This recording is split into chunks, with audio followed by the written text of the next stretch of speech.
बिस्मिल्लाहिर्रहमानिर्रहीम। अस्सलाम वालेकुम नाज़रीन, मैं सरवत वलीम हूँ। दो बड़ी अहम खबरें, वैसे तो तमाम खबरें बहुत ज़्यादा अहम हैं, मगर एक तो सबसे पहली बात जो अदालत के अंदर तकसीम के हवाले से हमेशा एक तासुर हमें मिलता रहा पिछले चंद महीनों में, और ख़ास तौर पे उन केसेस के अंदर जिसके अंदर हमने जस्टिस काजी फ़ाइज़ ईसा साहब के इख्तलाफी नोट को भी देखा, और इसके अलावा दीगर जजेस के हवाले से भी ख़बरें आती रहीं, और अतर मिनुल्लाह साहब का भी इख्तलाफी नोट हमारे सामने रहा। तो उसके बाद ये तासुर बहुत हद तक तक़वियत पकड़ गया कि पाकिस्तान की सुप्रीम अदलिया के सुप्रीम जजेस की डिवीज़न है, यानी कि वो तकसीम है आपस में।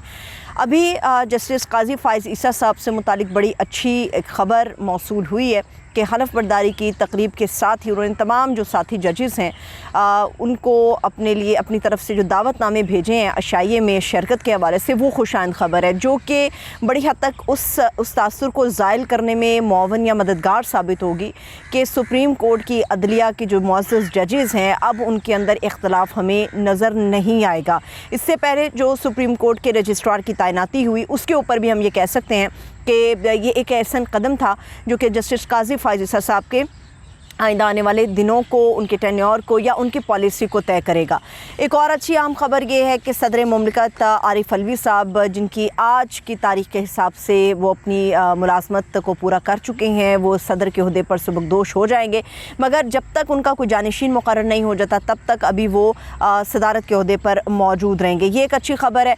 इसके अलावा सुप्रीम कोर्ट से एक और बड़ी अहम खबर है जो इस वक्त सामने आई है, वो ये है कि आपको याद होगा कि review of judgements and orders act था, जिसके हवाले से पार्लियामेंट ने जो है ये मामला सुप्रीम कोर्ट की तरफ भेजा था, और सुप्रीम कोर्ट ऑफ पाकिस्तान की तरफ से इस मामले को काफ़ी अरसे तक जो है वो रोके रखा होल्ड किए रखा।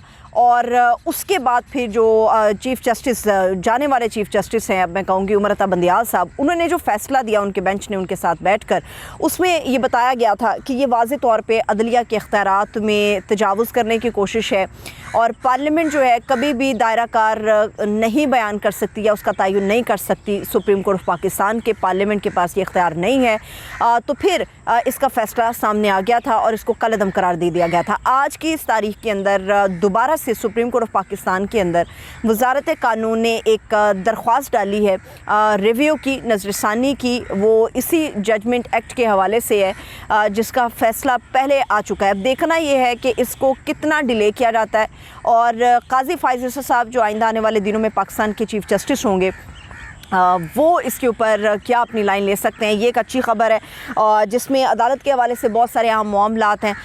इसके अलावा मैं आपको ये बताऊं कि परवेज़ इलाही साहब की जो अहलिया हैं नुसरत साहिबा, उन्होंने दोबारा से सुप्रीम कोर्ट ऑफ पाकिस्तान से रुजू कर लिया है, मगर एक बड़ी तब्दीली इस वक्त कैनवस पर आई है जो कि केसेस को रिलेट करेगी बहुत सारी चीज़ों में। इस वक्त नैब जो है वो बहुत ज़्यादा हमें एक्टिव नज़र आता है रेफरेंसेस के हवाले से, और 190 मिलियन पाउंड का जो स्कैंडल है उसका भी रेफरेंस दायर होने के करीब था।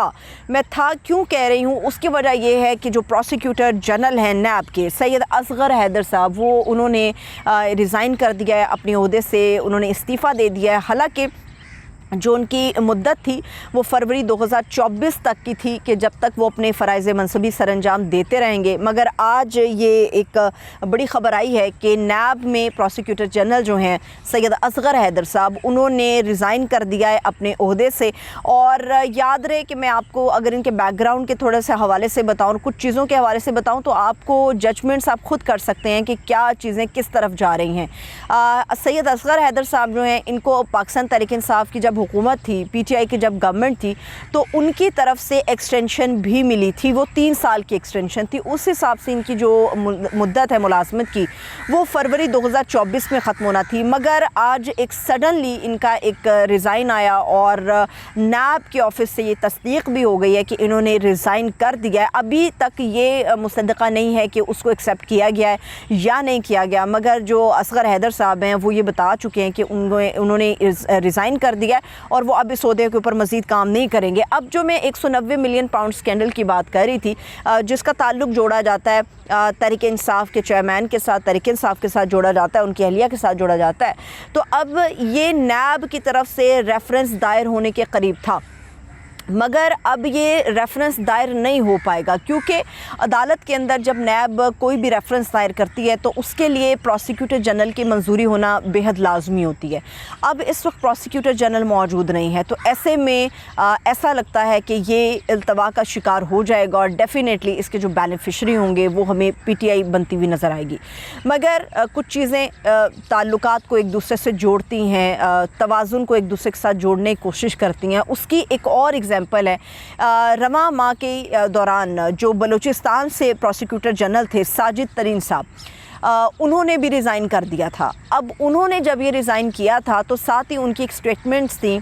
साजिद तरीन साहब ने कहा था कि मैंने जब ये ओहदा संभाला तो ये हल्फ था उन लोगों के साथ, उन पब्लिक के साथ, ये मेरा हल्फ था कि इंसाफ की फरहमी को यकीनी बनाया जाएगा। मगर वो कहते हैं कि प्रेशर इतना ज़्यादा है, रुकावटें इतनी ज़्यादा हैं कि मुझे लगता है, मुझे ज़ाती तौर पे लगता है, जो साजिद तरीन साहब ने कहा, उन्होंने कहा मुझे ज़ाती तौर पे लगता है कि मैं लोगों को इंसाफ मुहैया नहीं कर पा रहा या नहीं कर पाऊँगा। तो ये चीज़ें हमें ज़ाहिर करती हैं कि रुकावटें बहुत सारी सतहों के ऊपर इस वक्त मौजूद हैं। और दूसरी तरफ अभी प्रोसिक्यूटर जनरल के जो नैब के हैं वो सैयद असगर हैदर साहब, वो भी रिज़ाइन कर गए हैं। और ये सिर्फ 190 मिलियन पाउंड स्कैंडल का मामला नहीं होगा, बहुत सारे ऐसे अहम मुकदमात हैं जो इस वक्त ज़ेरे इल्तवा हैं और तब तक वो अदालत में दायर नहीं हो सकते रेफरेंसेस जब तक इस पोस्ट को जो है नहीं फिल किया जा सकता।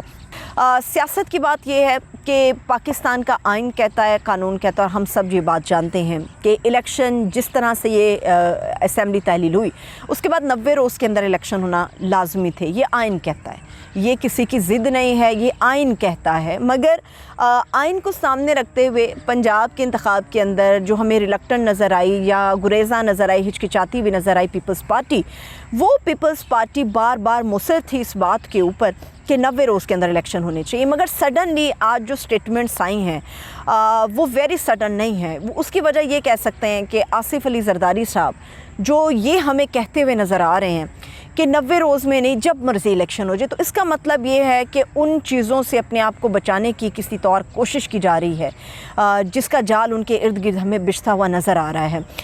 इस वक्त सिंध के अंदर जो है करप्शन को लेके एक कह सकते हैं कि आप एक ऑपरेशन इस वक्त शुरू है जिसमें कच्चा इलाका हो या फिर पक्का इलाका हो, उन तमाम को जो है वो क्लियर कराया जाएगा। और सिंध के अंदर हमें जितना बड़ा माफिया नज़र आता है उसकी मिसाल हमें पूरे पाकिस्तान में कहीं नहीं मिलती। और सिंध की जो इस वक्त रूलिंग पार्टी है वो पाकिस्तान पीपल्स पार्टी है। पिछले दिनों जब बहुत सख्त था दायरा और ये ख़बर सामने आ गई थी और इसकी अनाउंसमेंट हो गई थी कि अब सिंध को जो है वो करप्शन से पाक किया जाएगा, उसके फ़ौरी बाद आसिफ अली जरदारी साहब जो हैं वो फ़्लाइट लेकर दुबई चले गए। जब शर्मिला फ़ारूकी साहिबा से बात हुई तो उन्होंने कहा कि वो अपनी निजी मसरूफियत की वजह से दुबई गए हैं, लेकिन आज जब उनकी स्टेटमेंट जरदारी साहब के सामने आई है तो वो यकीनी तौर पर हिला देने के लिए काफ़ी है। जो ये समझते हैं कि इलेक्शन जब मर्ज़ी हो जाए ये इलेक्शन कमीशन का काम है, यकीनी तौर पे ये इलेक्शन कमीशन ऑफ पाकिस्तान का काम है, मगर आइन का दायरा इस्तेमाल करते हुए इलेक्शन कमीशन ऑफ पाकिस्तान का काम है। और आइन कहता है 90 रोज़ के अंदर इलेक्शन। बड़ी कोशिशें हैं और उम्मीदें भी हैं और उम्मीद कर रहे हैं कि फरवरी के अंदर इलेक्शन हो जाए, क्योंकि जब मार्च में सेनेट का इलेक्शन होगा तो फिर मार्च के बाद सूरत हाल जो है वो कंट्रोल से बाहर हो जाएगी।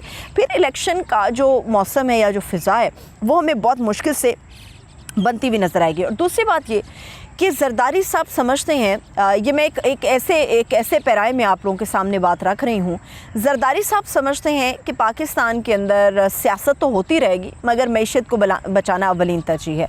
बिल्कुल दुरुस्त बात है। और इस सिलसिले में हमारी जो आर्मी चीफ़ प्लान कर रहे हैं या जो वो इनिशिएटिव्स उठा रहे हैं वो काबिल तहसीन है। उसके ऊपर उन्हें खराज तहसीन पेश किया जाना इसलिए भी ज़रूरी है कि कोई तो एक ऐसा है हमारे मुल्क में जिसकी काविशों की वजह से डॉलर कुछ नीचे आया और हमारी करेंसी कुछ स्टेबल होती हुई नज़र आ रही है। सरमायाकार जो है उसका ट्रस्ट बहाल होता हुआ हमें नज़र आ रहा है।